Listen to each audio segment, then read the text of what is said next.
Welcome guys. Today we are going to be checking this video if it's accurate. Before we get into it, like and subscribe to me and Oversimplified. So now let's go to the video. The world of 1914, a time of modern technology, culture, and fashion. Truly the height of civilization. Let's have a war. Everyone knew a big war was coming. France wanted some stuff back that Germany had taken from it. Germany wanted to take more of everyone's stuff, and they were building a big sexy navy that was making the British uncomfortable. This is accurate, but how he put it, no. In other words, the Germans were actually building a lot of navy defense. So we can go back to the video. In 5, in 4, in 3, 2, 1. These two empires thought they were really cool, but lots of different people who lived there True. didn't think it was so cool. And some of them had even been declaring independence with help from Russia. Everyone was talking about each other behind each other's backs. Throw in the fact that military technology had come a long way since the last major war, and suddenly everyone was pretty eager to beat each other up. In this area of Austria-Hungary, And this was called World War I, since everyone was ready to attack. lived some Serbs and Bosnians who hated living in Austria-Hungary. So the Austro-Hungarian Archduke Franz Ferdinand goes there for a nice drive in an open-top car with his car's route published in advance. And that went just about as well as you'd expect. Some assassins were waiting for him along the way and threw bombs at his car, but they Kind of true, but not true, because they did use bombs, but they also used guns. missed and blew up some officers behind him instead. So the Archduke goes into hiding, leaves Sarajevo, and the whole war never happens. Except no, the Archduke doesn't leave, but instead goes back out in the open-top car to visit the injured officers in hospital. The driver takes a wrong turn and by sheer coincidence gets stuck beside one of the failed assassins, who shoots him. Austria-Hungary is understandably pissed about all this, and they think the Serbian government had something to do with it, which they might have. So they go to their ally Germany and say, "Hey Germany, we're going to declare war on Serbia," and Germany is all for that. So Austria-Hungary send a big list of impossible demands to Serbia, and when Serbia refuses, they declare war. They send those demands to have a reasoning to have war, and because they were acting suspicious. Austria-Hungary and Germany are friends, and Serbia is protected by Russia, who's friends with France, so they all declare war on each other. Montenegro joins in too. France and Britain also have a kind of alliance, so when France says, "Hey Britain, you got my back?" Britain is like, maybe? And then they decide to stay out of it, which is great for Germany, because Germany has a plan. They know that Russia is so big and clumsy that it will take them a while to get ready for war. So with this guy in charge, Germany will send all its troops into France at lightning speed while Russia's getting ready, defeat France, then move all the troops to Russia and defeat Russia, and then we all speak German and eat Pfefferpottast every day. Just one problem. All that he was saying is accurate.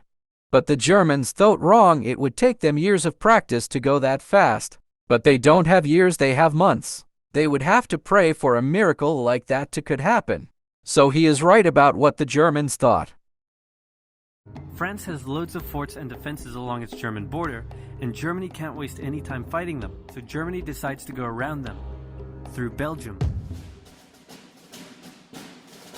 Belgium is neutral, but Germany wants to march 750,000 troops through it to get around France's defenses. They're hoping Belgium will just kind of sit down and shut up, but they don't. They fight back, and they're pretty good too, so they slow the Germans down. What's worse is that Britain shows up, and they're pretty pissed that Germany's invading neutral countries. So now Britain declares war on Germany.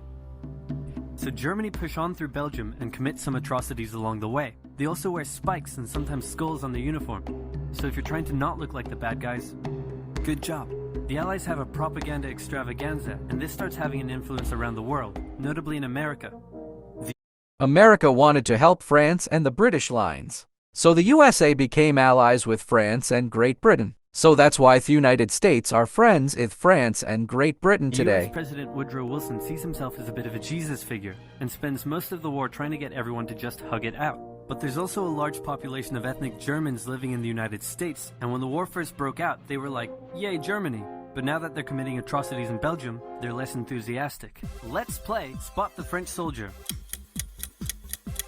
Did you see him?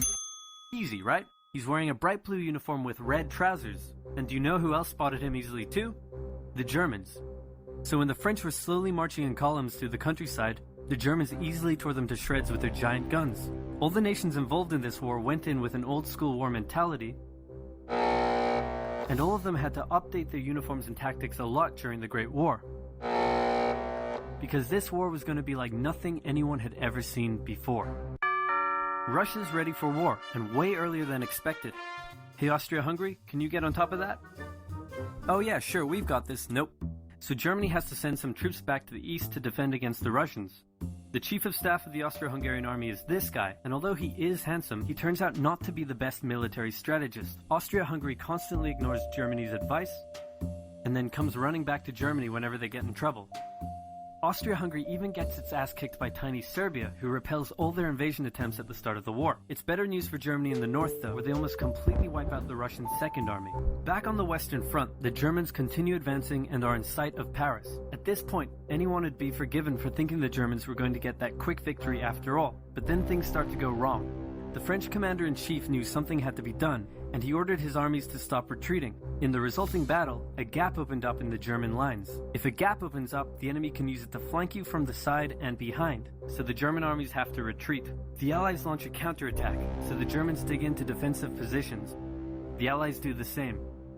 Then both sides move north, trying to outflank each other along the way. When they reach the sea, they're in a stalemate with trench systems running the whole way from the coast to Switzerland, the beginning of trench warfare on the Western Front. Here's how trench warfare works. Two opposing lines of trenches with no man's land in between. One side would pummel the other with hundreds of thousands of artillery shells, sometimes for days at a time. This had a huge psychological effect on the soldiers, leaving many shell-shocked. Then, the attacking troops would leave their trenches and rush across no man's land, a muddy wet mass of shell craters and barbed wire. The defending trench would unleash machine gun fire on the attackers, inflicting thousands of casualties. The attackers would send wave after wave until either they gave up or the opposing trench was finally overrun. There would be months of fighting and the deaths of thousands in order to gain a few meters or kilometers of land. Living in the trenches was hard work too. Corpses, mud that could swallow you whole, pools of poisonous water, rats, disease, the smell. It's insane that millions of soldiers put up with these conditions, and commanders ordered them to do so for years. So guys, did you like this video? If you did, like and subscribe to me, and Oversimplified, his channel is going to be linked down below.